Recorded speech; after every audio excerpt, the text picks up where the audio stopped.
Capítulo 11. Jesus entra em Jerusalém em meio a brados de hosana. Ele amaldiçoa a figueira, expulsa os cambistas do templo e confunde os escribas no tocante à questão da autoridade. E logo que se aproximaram de Jerusalém, de Betfagé e de Betânia, junto do Monte das Oliveiras, enviou 2 dos seus discípulos e disse-lhes: Ide à aldeia que está defronte de vós, e logo que ali entrardes, encontrareis preso um jumentinho, sobre o qual ainda não montou homem algum. Soltai-o e trazei-mo. E se alguém vos disser: Por que fazeis isso? Dizei-lhe que o Senhor precisa dele, e logo o deixará trazer para aqui. E foram e encontraram o jumentinho preso fora da porta, entre 2 caminhos, e o soltaram. E alguns dos que ali estavam lhe disseram: Que fazeis soltando o jumentinho? Eles, porém, disseram-lhes como Jesus lhes tinha mandado, e deixaram-nos ir. E levaram o jumentinho a Jesus, e lançaram sobre ele as suas vestes, e assentou-se sobre ele.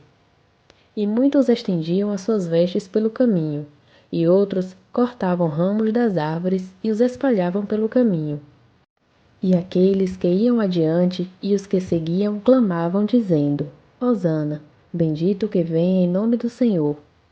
Bendito o reino do nosso pai Davi, que vem em nome do Senhor. Hosana nas alturas.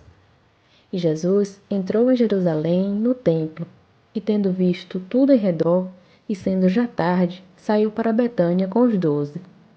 E no dia seguinte, quando saíram de Betânia, teve fome.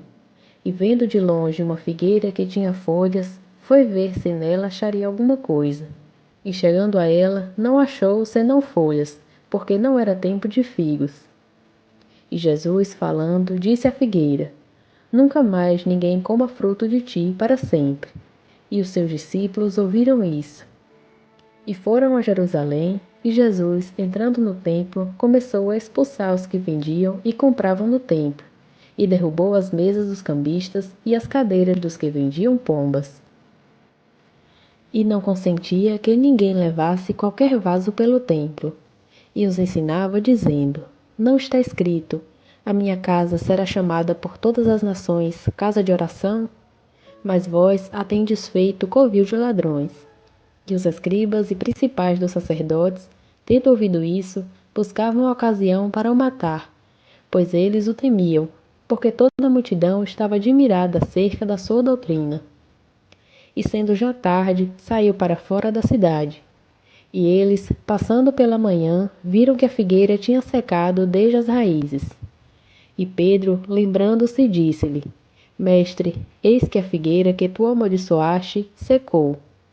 E Jesus respondendo, disse-lhe: Tendes fé em Deus, porque em verdade vos digo, que qualquer que disser a este monte: Ergue-te e lança-te no mar, e não duvidar em seu coração, mas crê que se fará aquilo que diz, tudo o que disser lhe será feito. Portanto vos digo, que tudo o que pedirdes, orando, crede que o recebereis, e tê-lo-eis. E quando estiverdes orando, perdoai, se tendes alguma coisa contra alguém, para que vosso Pai, que está no céu, vos perdoe as vossas ofensas. Mas se vós não perdoardes, também vosso Pai, que está nos céus, não vos perdoará as vossas ofensas. E retornaram a Jerusalém. E andando ele pelo templo, os principais dos sacerdotes e os escribas e os anciãos se aproximaram dele. E lhe disseram: Com que autoridade fazes tu essas coisas? E quem te deu esta autoridade para fazer estas coisas? Mas Jesus respondendo, disse-lhes: Também eu vos perguntarei uma coisa, e respondei-me, e vos direi com que autoridade faço essas coisas. O batismo de João era do céu ou dos homens? Respondei-me.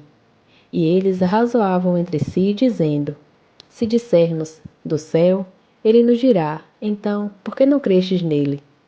Se, porém, dissermos, dos homens, tememos o povo, porque todos sustentavam que João verdadeiramente era profeta. E respondendo, disseram a Jesus: Não sabemos. E Jesus respondendo, lhes disse: Também eu não vos direi com que autoridade faço essas coisas. Capítulo 12. Jesus conta a parábola dos lavradores maus. ele fala do pagamento de impostos, do casamento celestial, dos 2 grandes mandamentos, da filiação divina de Cristo e das moedas da viúva. E começou a falar-lhes por parábolas. Um homem plantou uma vinha, e cercou-a de um valado, e fundou nela um lagar, e edificou uma torre, e arrendou-a aos lavradores, e partiu para fora da terra.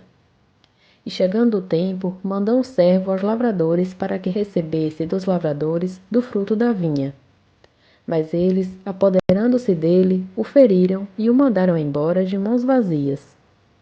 E tornou a enviar-lhes outro servo, e eles, apedrejando-o, feriram na cabeça, e o mandaram embora, tendo-o afrontado. E tornou a enviar-lhes outro, e a este mataram, e outros muitos, e feriram uns, e mataram outros. Tendo ele, pois, ainda um, seu filho amado, enviou também a estes por último, dizendo: Ao menos terão respeito ao meu filho. Mas aqueles lavradores disseram entre si: Este é o herdeiro, vamos, matemo-lo e a herança será nossa. E agarrando-o, o mataram e o lançaram fora da vinha. Que fará, pois, o senhor da vinha? Virá e destruirá os lavradores e dará a vinha a outros. Ainda não lestes essa escritura? A pedra que os edificadores rejeitaram, esta foi posta por cabeça da esquina. Isto foi feito pelo Senhor, e é coisa maravilhosa aos nossos olhos? E buscavam prendê-lo, mas temiam a multidão, porque entendiam que contra eles contava essa parábola, e deixando-o, foram-se. E enviaram-lhe alguns dos fariseus e dos herodianos, para que o apanhassem em alguma palavra. E chegando eles, disseram-lhe: Mestre, sabemos que és homem de verdade, e não te importas com ninguém, porque não olhas para a aparência dos homens. Antes, com verdade, ensinas o caminho de Deus. É lícito dar o tributo a César ou não? Daremos ou não daremos? Então, ele, conhecendo a sua hipocrisia, disse-lhes: Por que me tentais? Trazei-me uma moeda para que a veja. E eles lhe a trouxeram e disse-lhes: De quem é esta imagem e inscrição? E eles lhe disseram: De César. E Jesus respondendo, disse-lhes: Dai, pois, a César o que é de César, e a Deus o que é de Deus. E maravilharam-se dele. Então, os saduceus, que dizem que não há ressurreição, aproximaram-se dele e perguntaram-lhe, dizendo: Mestre, Moisés nos escreveu que se morresse o irmão de alguém e deixasse mulher e não deixasse filhos, seu irmão tomasse a mulher dele e suscitasse semente a seu irmão. Ora, havia 7 irmãos, e o primeiro tomou mulher e morreu sem deixar semente. E o segundo também a tomou e morreu, e nem este deixou semente. E o terceiro da mesma maneira. E tomaram-na todos os 7, sem contudo deixarem semente. Finalmente, depois de todos, morreu também a mulher. Na ressurreição, pois, quando ressuscitarem, de qual destes será a mulher? Porque os 7 a tiveram por mulher. E Jesus respondendo, disse-lhes: Porventura não errais vós, por não conhecerdes as Escrituras nem o poder de Deus? Porquanto, quando ressuscitarem dos mortos, nem casarão, nem se darão em casamento, mas serão como os anjos que estão nos céus.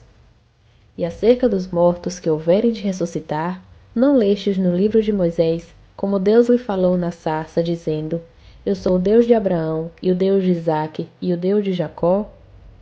Ora, Deus não é dos mortos, mas sim Deus dos vivos. Por isso, vós errais muito.